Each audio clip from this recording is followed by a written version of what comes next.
Hi everyone, welcome back to this channel. So in today's tutorial, we will see how can you activate your Verizon Fios internet. So here are your troubleshooting steps for self, installing ONT setup and other troubleshooting.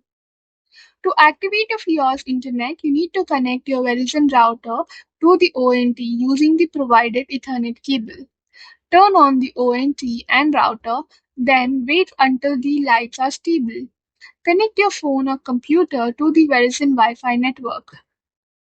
Open a web browser. If prompted, follow the on-screen activation steps or sign in to your My Verizon account to complete activation. Accept the terms of service if asked. Wait for a few minutes for the activation to finish. Open a website to confirm your internet is working. If activation doesn't work, make sure all cables are securely connected between the ONT and the router. Restart both the ONT and the router, then try again. Verify that your Fios activation date has been arrived. If you are still unable to activate the service, contact the Verizon customer support for any assistance. That's it for the video. Thank you for watching. Don't forget to like, share, comment, and also do hit the subscribe button.